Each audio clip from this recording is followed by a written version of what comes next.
11મા વચનામૃતમાં બ્રહ્માનંદ સ્વામી પૂછે છે. આ વચનામૃતમાં 2 પ્રશ્ન આવશે.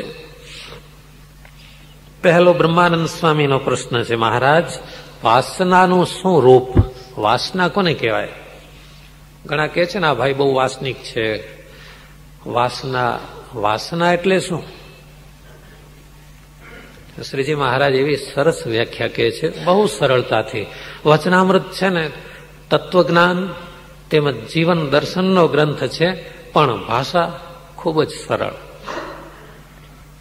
વાસના કોને કહેવાય?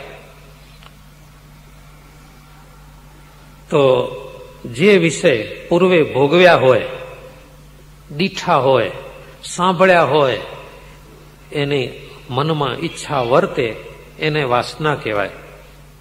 પૂર્વે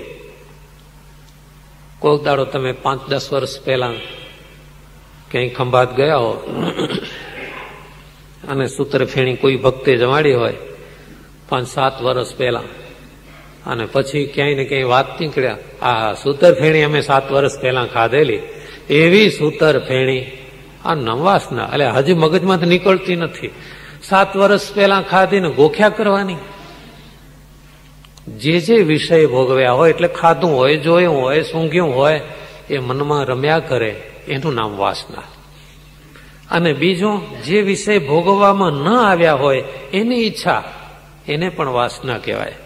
ઘણા વાતો કરે, ગારી તો બસ ઓહો સુરતની હો, સુરતની ગારી, અને મનમાં એમ થાય ગારી, એ ગાળી ક્યારે ખાશું?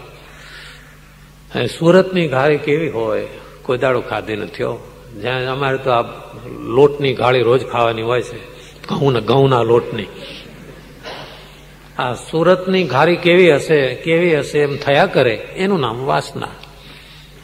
જે વિષય ભોગવ્યા હોય યાદ આવે એ વાસના કહેવાય, અને ન મળ્યા હોય એની ઈચ્છા રહ્યા કરે એને વાસના કહેવાય.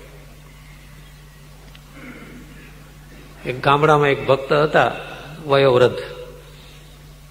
એ ઘણી વાર કહેતા, આ વિમાનમાં બેસવામાં શું દેખાય? જે બેઠા હોય એ કહેતા કે એમાં કઈ ન હોય, આકાશમાં ઊંચે ઉડે. મારું બેટું બેસવું પડશે, કેવું હશે?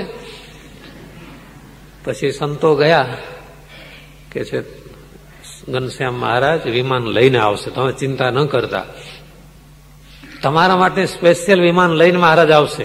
પણ વિમાન કરશો તો વિમાને નહીં મળે ને મહારાજે નહીં મળે. એના કરતા ભગવાનનું સ્મરણ કરો ને તો વિમાન લઈને મહારાજ આવશે. અને એ ભક્તના હૈયામાં વિમાન એવું ઘૂસેલો, પણ ભક્ત સાચા અંતકાળે 15-20 માણસોના વચમાં એને દેહ છોડ્યો ત્યારે બોલ્યા, ઓહો સ્વામિનારાયણ ભગવાન વિમાન લઈને પધાર્યા છે. તો શ્રીજી મહારાજે એ વ્યાખ્યા કરી કે જે વસ્તુ આપણા ખાવામાં આવી હોય, કોઈ પણ ચીજ, એને યાદ આવ્યા કરે, અને ન મળી હોય એ યાદ કરાય. આ બંનેને વાસના કહેવાય છે. બીજો પ્રશ્ન મુક્તાનંદ સ્વામીનો, એકાંતિક ભક્ત કોને કહેવાય? શ્રીજી મહારાજે એવો જ સરસ જવાબ આપ્યો કે ભગવાન સિવાય કોઈ વાસના ન હોય એને એકાંતિક ભક્ત કહેવાય. કોઈ કહેતા કોઈ વસ્તુની વાસના નહીં.